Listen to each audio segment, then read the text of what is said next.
So around a year ago, I started selling solar with a couple of my friends. It was around early February. Wrestling season had just ended, and I wanted some money. I wanted a job. And one of my friends was like, "Hey, my uncle owns a solar company. Like, if you want to come out with us, knock." So what he did was he would drive me and a bunch, like 3 or 4 guys. We would leave school together, and we would go to the neighborhood that he told us, and we'd go knock on doors. And this is a year after, and this is how I feel. If selling is good for teenagers, or if you stick with a normal job. So what the difference is with the normal job, it's like, you probably already know this, but it's hourly wages, right?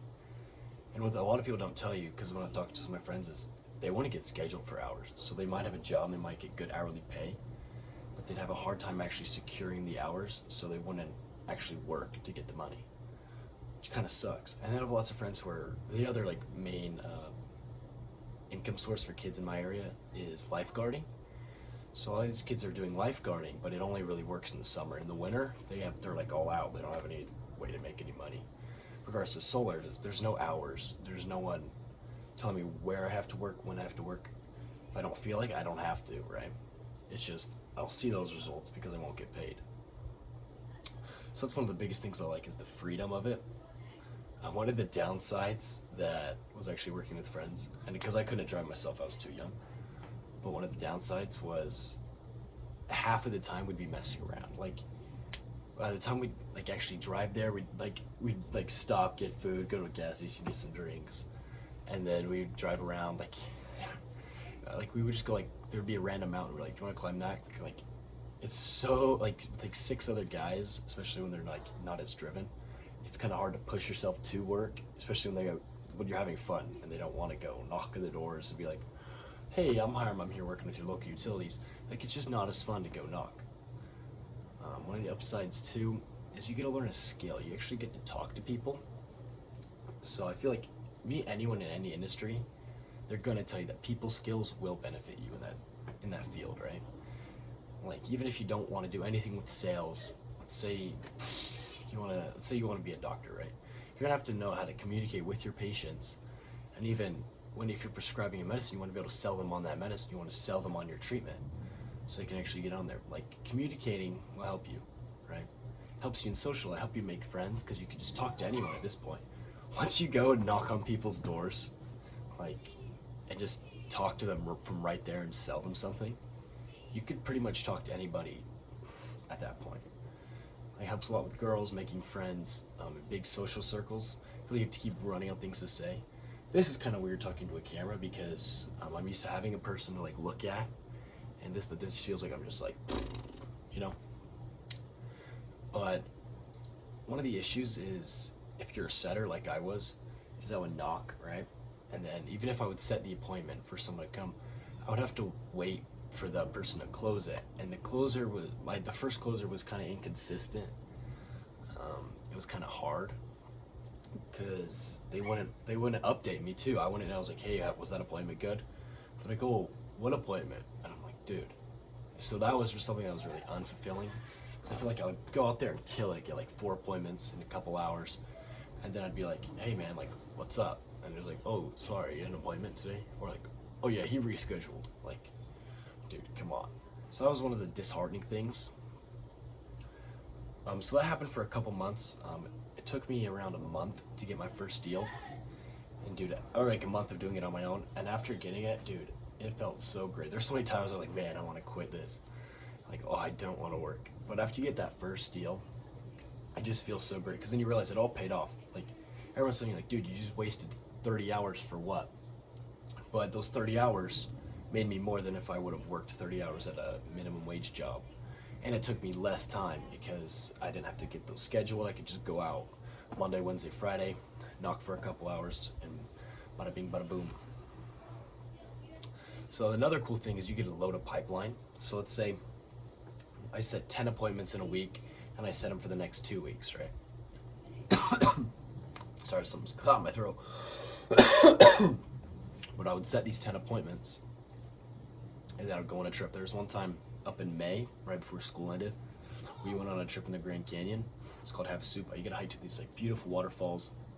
I had no service, but while I was down there, a couple of my deals went through and I actually got paid while I was down there for the work I did before. So that's a nice thing. You kind of like load it in there so you could work for lots of time and then you'll keep seeing results, which I really liked. But I get some people like to see the results right away, which I do too.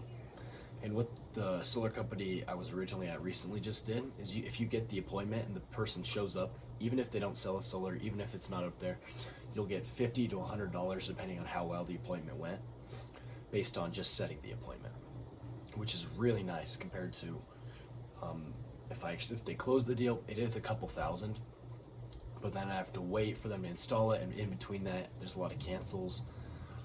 But in between that, like the waiting period, it's just like 2 weeks of like, man, I'm getting paid, and it just sucks. But the thing now is they reduce the pay you get from the deals, but they up the amount you'll get from setting, which is really nice. So then after school ended during the summer, dude, this is when it like got hardcore, because like the kids I was working with, they didn't really want to work anymore, so I ended up having to work with the adults, and I still couldn't drive, right? So they'd come to my house, pick me up, and I'm just like with these. This is where I kind of like stopped liking it as much, because like I was like with these like 40-year-old guys who were like you could see they had a rise, like they were successful guys, but then they fell, they like lost it all in like a bad business investment, and they're trying to build their way up.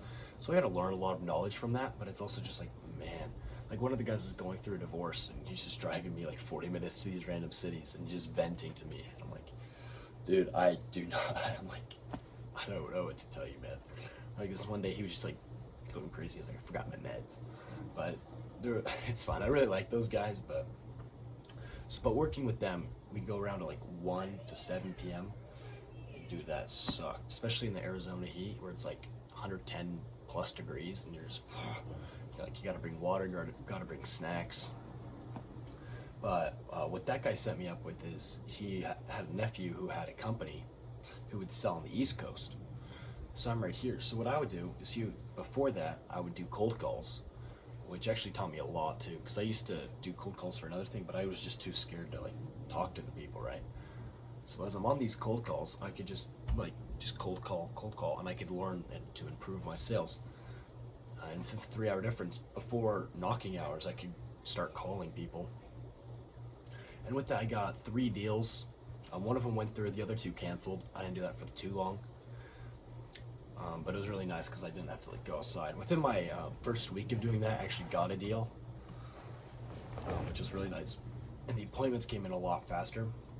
So if you are out of high school, or if you're in a break, look at finding one of those cold calling companies that you can just like maybe find out more locally and be like, hey, could like I sell for you guys? Another thing you learn too is it's a pretty independent thing. Like you'll see a lot of, it's kind of shady the way it's organized, but there's a lot of solar companies, but they all outsource to someone to actually do the solar. Every solar company you see pretty much is just sellers, and then they try to find the best deal where they make the most money for this house depending on which installer. So you pretty much could just buy a bunch of leads, call them, and then you could pretty much like go, hey, this person wants solar, and then you'd get an even bigger cut. If you wanted to look into that, if you're out of high school, then you could. I'm starting a community where I can help you do that. So if you're like that, just leave a comment and I'll reach out to you. I won't charge you anything, I'll just help you on your journey. But, so I like doing the calls, but still, there was like 3 or 4 month periods into getting paid for it's not always like that. It's just because like that where they happen to be, like the state, which really sucked. But those deals were a lot bigger. Like the one that went through was worth $4,000, which is just like, wow, from like a 3-minute call. It's crazy. So then what happened was I ended up working, because I didn't like this. I was let me think. Yeah, I was out training a new guy for this solar company, and then 2 guys drove past us like, hey, we do solar cleaning. They're like, you guys interested? And we're like, sure. So then 2 days later, we left at like 5 a.m. because they were like an hour or 2 away, and they had a meeting at 7. So my friend picked me up one morning. We drove all the way out here, and it was like this frat house, dude. They're all like waking up, but like, ooh. Cause the guy, his wife had moved to Utah. I'm guessing they're like going through a divorce or something. But he had a bunch of guys just stay at his house, and he would just sell with them. And he's like 40-year-old, and they're all like 18, 19. just like, man, dude, it was a blast being there. Then I went out with the guy, and I learned about it, and it's just more like I saw selling as more as a short-term career, not a long-term career. Like I could not see myself going out there knocking on doors as an adult, even though I could see the amount of money this guy's making. He's making $600+ a day from only a couple hours work, which is just crazy. The solar cleaning was really nice because you can get paid that Friday. You didn't have to wait. You would set and close your own deals, and it would benefit because the kind of downside about getting solar is like birds will get in there that'll get all dirty. So you could set it like, hey, for the next 8 months we'll clean it if you just pay right here, which is really nice because it's easy to sell because you'd be like, hey man, you spent all this money on this investment. We're just here to make sure you can keep that investment going so you can continue getting your return. And a lot of people are like, oh yeah, like most of the time if the people already spent all that money on the solar, they want to keep it going. Depending if they're happy with it, they're like, oh yeah, like I want it to be as much like more productive. But if they're like upset, like, dude, I'm not getting my money back on it, we're like, hey, you could get your money back on it if you keep doing this because it'll actually generate the power that you were promised it would. So that was one of the things.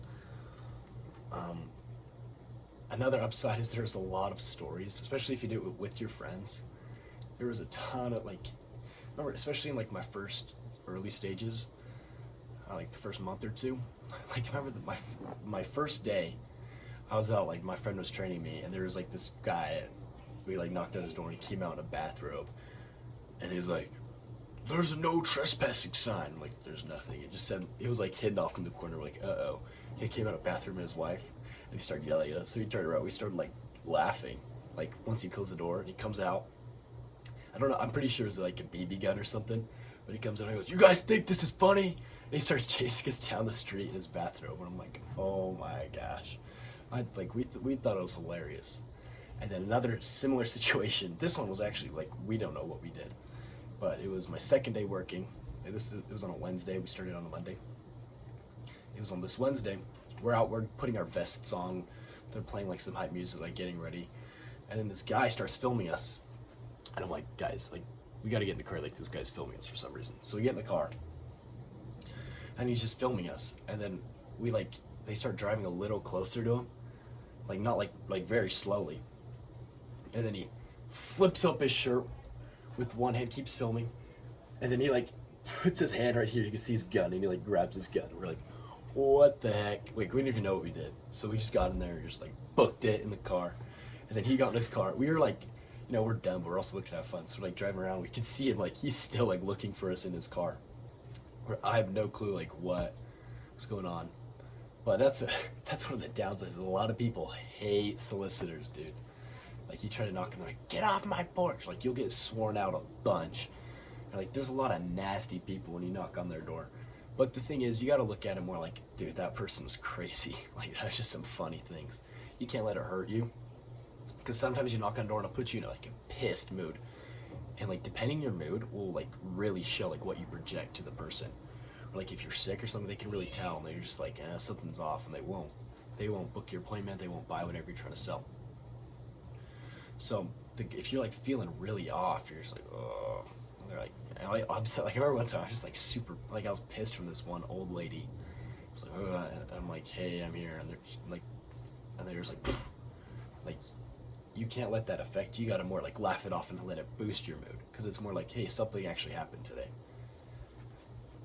Another downside is if you do it during the summer, especially during the afternoon, a lot of people are not home. So you're just knocking for hours and there's just no answers. You're like, dude, I would talk to anybody. I remember once I like ended up like during the summer, I spent like an hour talking to this Italian lady, and I didn't even try to like sell her the solar. Like I just was like, I just want to talk to somebody. Oh, my Alexa just turned off the background music, which is weird. But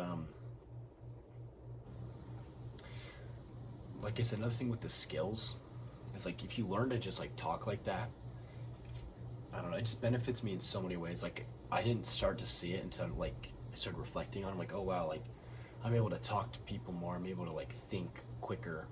I'm better to argue more, get my point across more, and persuade more.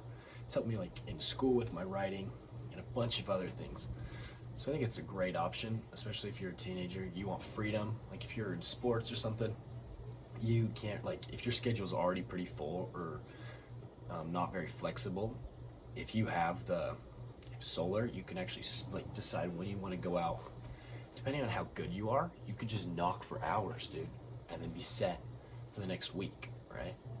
So it's a skill you get to build. You learn accountability. You learn like staying out there. You learn that it's all on you, which a lot of these other jobs, like I had a friend working at a sandwich place. He would just sell sandwiches like all summer, and then they just stopped scheduling for 2 weeks and he didn't get paid. And he's also just like, oh man, it was so unfulfilling because I would just sit there and I'd just make sandwiches. It's the same thing every day. But here it's like I get to talk to people. It's like rewarding because I feel like there's a goal I can work towards. Because I can say like, all right, 3 appointments today. There's a goal I can actually reach other than just I'm just gotta get through it, right? So I feel like it takes more brain power than a normal job, which I actually really like. And like I said, all the stores. If I had to recommend one thing, is when you're starting off. So if you can find maybe not a big group of friends, but maybe 1 to 2 friends that you can feel like you could work with and still have fun with. Because it's nice when you knock with someone because they can like help keep you up, keep you happy, keep you going. Get someone out there to push you. Because I feel like if you're alone, it's just man, it's hard to get out.